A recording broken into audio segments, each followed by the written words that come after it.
আমরা আজকে একটা নতুন জিপিএস সেট করতেছি, ভার্সন ডিলাক্স, ইয়ামা ভার্সন 4 ভার্সন 4 ডিলাক্স। এই গাড়িতে আমরা জিপিএস সেট করব, নজর কোম্পানির জিপিএস।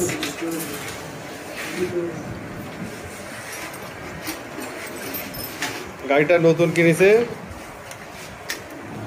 গাড়িটা চলেছে মাত্র 200 কিলোমিটার।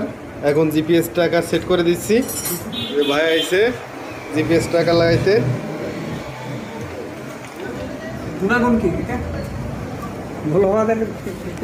এই জিপিএস ট্র্যাকারে গুণাগুণ, আপনি লাইভ লোকেশন দেখতে পারবেন, যেখান থেকে খুশি আপনি মনে করেন দেশের বাইরে থাকলেও গাড়িটা আপনি নিয়ন্ত্রণে রাখতে পারবেন, গাড়িটা অফ করে দিতে পারবেন।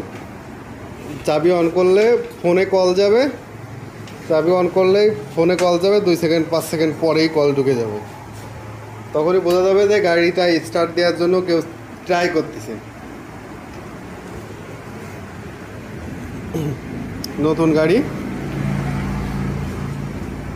এখনই আমরা সেট করে দিব।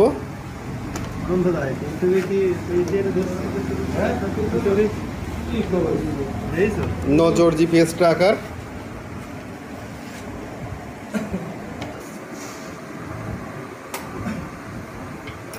নজর জিপিএস ট্র্যাকার সেট করা হচ্ছে।